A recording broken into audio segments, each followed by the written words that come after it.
and it means Zodi. Her name is Zodi. Zodi means crown in Ethiopia. Right. So she showed up with this glow on her face. See, the Malak Och already went there ahead and already let them K-N-O-W, Kenau, that I'm on my way. And I was, listen, I remember when this was the year 08. As soon as I came out to the waiting section, with people waiting for their families, right? All these Ethiopians, beautiful eyes, have these unique eyes, these African Ethiopians, unique eyes. And they looked at me, and people started clapping and cheering. They said to me, "Welcome home, African. Welcome home." Wow. It was amazing. It was so overwhelming that they looked at me and they started clapping. They're waiting for their family members coming off the plane. And they looked at me and said, "Welcome home, African."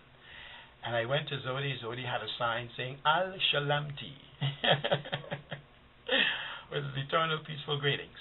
And I said, "I'm Dr. Yates." She said, "You Dr. Yates?" "Yes." And she hugged me so tight. And it's like I was like a prodigal son coming home. Yeah. And so we got into the vehicle as she was driving, and when she was taking me to the condominiums we were staying at, this private condominiums, guest house.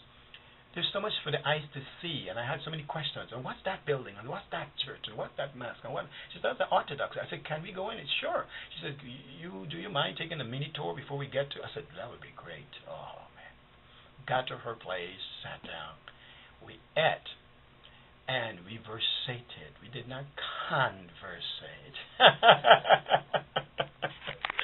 We had a beautiful versation. This was in the Tawat. Tawat means morning.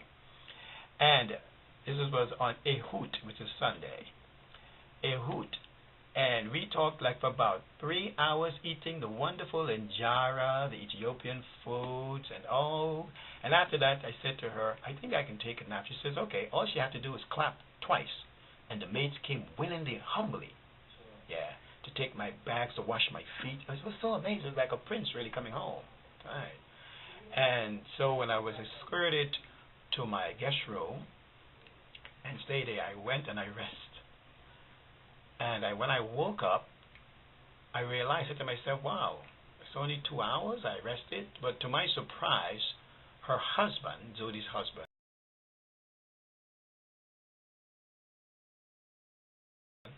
was worried about me because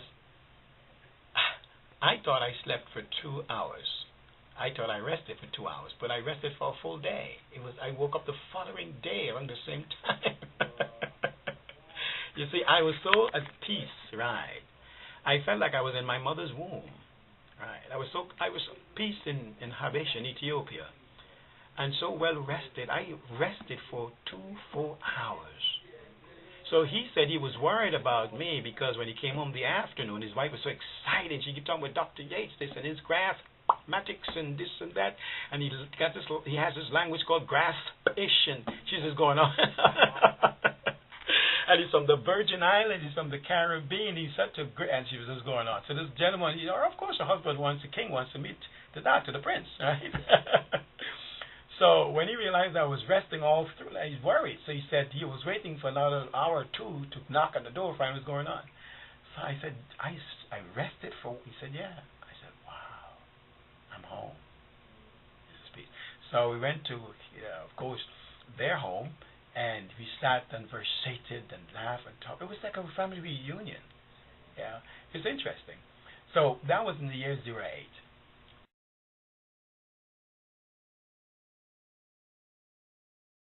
And I made a covenant with them. I stayed there for 2 months. I made a covenant with the Tadase family, they call it Tadase, the Tadase family, that I will return the following year, 09, to celebrate my birth date, D-A-T-E, not my birthday.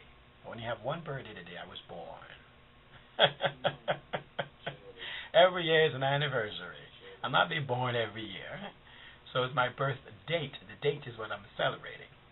So 09, I made a covenant with them, the covenant that I would return, and so I did. But this time they had a beautiful queen, a beautiful princess, P-R-I-N-Z-E-S-S.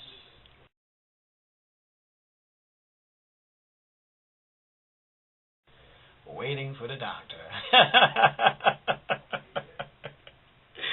Yeah, I do believe in arranged relationship. That's one is so well arranged. Well, once it's from Habesha, once it's from Zion, let it be arranged. And it was an honor that the sister was waiting there for me.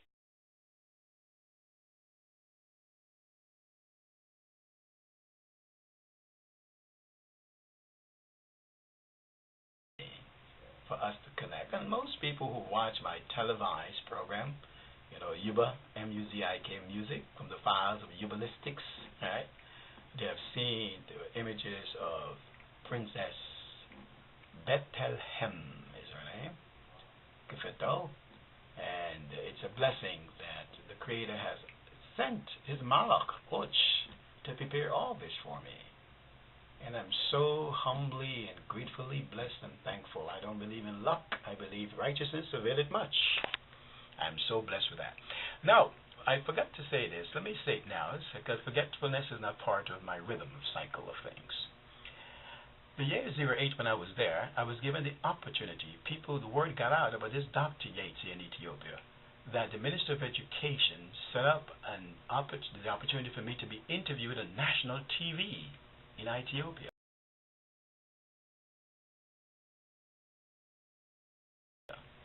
So I was given the opportunity to be interviewed on national television. I have it on DVD, and most people get the DVD of me as my trip from Addis to Gondar will see that. Decided to interview me about this Graspmatyx. And that is a profound interview for those who've seen it and watched it. Right? And I was so honored that to be viewed over 80 million, they call it. In Graspmatyx we say 80 DTZ, double triple zeros. People. So that was an honor. And I keep going to Ethiopia. Within the past 7 months, I've been to Ethiopia 4 times and get ready to go again. This is truly the sanctuary for black people. Seriously. There is a place where black people can go and heal. The water, the mountains, the food, the music, the rhythm. It is our sanctuary. We need to take advantage of it now because it is reserved for us. There has to be a prophetic reason why Ethiopia, Habesha, has not been colonized. And based on my studies over there into the Kwankwa, the language, the culture, Bahil of the people, I learned that one of the major reasons why it has never been colonized is because of the Ark of the Covenant.